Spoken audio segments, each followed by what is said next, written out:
A'udhu billah minash shaitanir rajim, bismillahir rahmanir rahim, assalamu alaikum. Je cherche la protection de Dieu contre le Satan le lapidé, de par le nom de Dieu tout clément et tout plein de miséricorde, que la paix soit sur vous. Pensez à partager cette vidéo, à la liker, à y souscrire et aider surtout durant ce mois béni de Ramadan, qui est un mois de fraternité et de solidarité, le projet Tipeee culturel musulman universel qui a besoin de vous, si Dieu le veut. On vous en remercie à l'avance, jazakallahu khair. Ramadan 2024 et religion business. Oui, c'est pour elle. En ce mois béni de paix, de fraternité, de respect pour autrui avec amour et crainte en Dieu, nous allons encore une fois voir fleurir la montée en flèche des prix des aliments, fruits, légumes, viande, dattes, laitages, etc. pour le plus grand bonheur des commerçants qui, en fin de ce mois, loueront le Créateur d'avoir fait un bon chiffre d'affaires sur le dos des croyants dont certains ne sont pas si riches que cela. Au vu de cette conjoncture mondiale qui met à mal toutes les économies de tous les pays, bien qu'il ne soit pas interdit de gagner sa vie dans le commerce, il y a quand même des limites à la décence. Je fais donc appel à ces commerçants d'avoir et de faire esprit de sagesse, de fraternité, de solidarité et de ne pas faire excès en augmentant leurs ventes et en mettant des prix exorbitants afin de vivre pour eux dans l'unique espoir, leur mode de vie, dans l'unique espoir de gagner et encore gagner plus d'argent. Est-ce raisonnable? J'avais déjà expliqué dans une précédente vidéo le fait de ces blogueuses ou blogueurs qui vont vous inciter à dépenser beaucoup d'argent, voire faire des crédits interdits en décoration, en vêtements, durant ce mois, et je ne parle pas de nourriture abondante, avec tous les plats, les cuisines et tout ça. Alors que ce moment, il doit être mis à profit dans la nourriture spirituelle.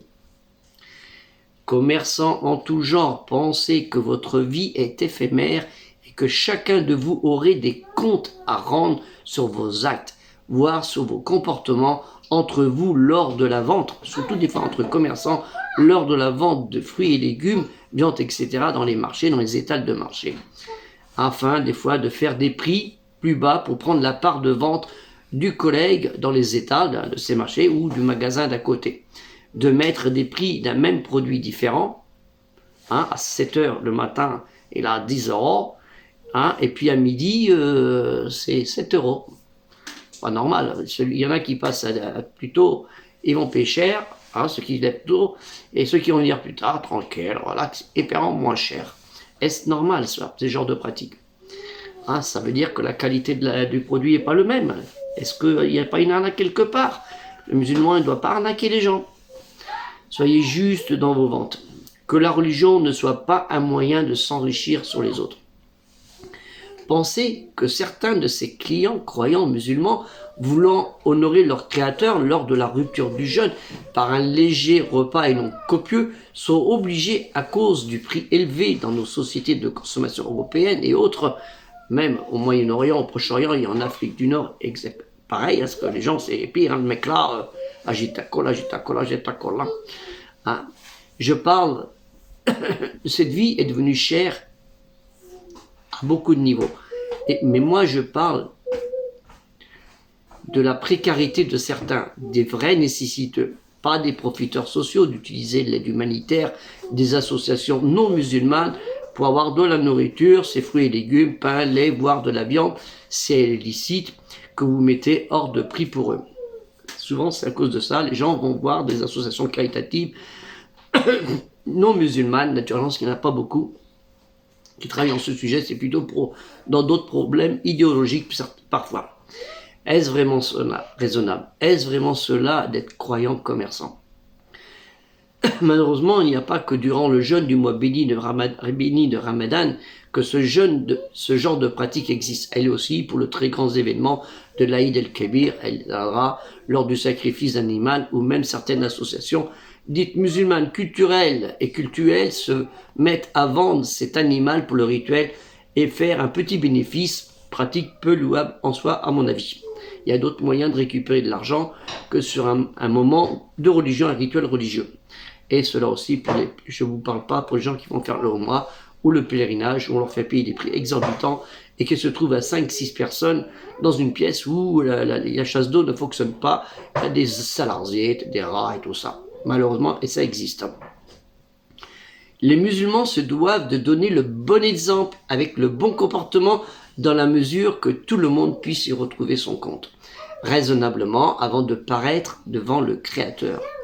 Chacun de nous doit rivaliser en ce sens dans la crainte, l'amour de Dieu, le très haut exalté soit-il, afin de paraître au mieux dans notre cœur pour protéger notre âme des affres de l'enfer que je souhaite à personne. La religion de Dieu est l'islam, l'obéissance dans l'obédience, celle de l'amour des hommes dans l'amour de Dieu, celle de la fraternité, de la solidarité, du comportement humble parmi les humbles. Et ce ne sera pas tout cet argent gagné qui vous feront donner des passe-droits pour accéder à le sublime endroit avec ces aliments, les aliments qui seront sans fin offerts par Dieu dans des lieux sublimes dont vous pouvez imaginer. La religion de Dieu, comme je vous l'ai dit, est l'islam, l'obéissance dans l'obédience. Le plus noble d'entre vous auprès de Dieu est le plus pieux. Certes, Dieu est certes omniscient et connaisseur. In akramakum inda Allahi atkakum inna Allah alimun khabirun. Dans le sens respectueux des valeurs de la foi et de ce qu'elle représente dans la société des croyants. Que ce jeûne de ce mois béni, que ce soit celui du partage, du respect et non celui du gain, de la facilité au détriment des autres croyants. Que ce jeûne dans l'obéissance et de l'obédience aux commandements et devoirs de Dieu afin de recevoir quoi? Les salaires, les récompenses, les compensations, les rémunérations pour chaque bonne action. Ce qu'on appelle la sanat, la ajar, la tawab. Et Dieu nous dit, Allah Ta'ala, exalté soit-il, nous dit dans la sourate 45, El-Jati'a, l'agenouillé, au verset 7, « Malheur à tout imposteur, tricheur, pécheur. Wa illu likuli affakin atimin. » Et dans la sourate 83, El-Mutaffifin, les fraudeurs, qui portent bien son nom, au verset 1, « Malheur aux fraudeurs. » Wa illu limutaffifin. Le jeûne du mois de Ramadan, Shahr Ramadan el-Mubarak, doit nous permettre de rester dans un état d'éveil spirituel permanent et nous amène à vivre dans un rapport de confiance avec Dieu l'unique. Cela consiste à célébrer ces moments en prière, évocation, méditation, de mention, elle rappelle dire que dans le silence de la nuit pour trouver la lumière de sa proximité. Pensez-y durant ce mois où toute récompense sera meilleure que les autres jours de l'année. Et des récompenses de Dieu sont meilleures que la petite récompense de l'argent que vous aurez gagné sur le dos des autres. Puisse Dieu le Très-Haut exalté soit-il nous pardonner de nos erreurs et de nos fautes. Que la paix soit sur vous, assalamu alaikum, et surtout aidez culturelle musulmane universelle.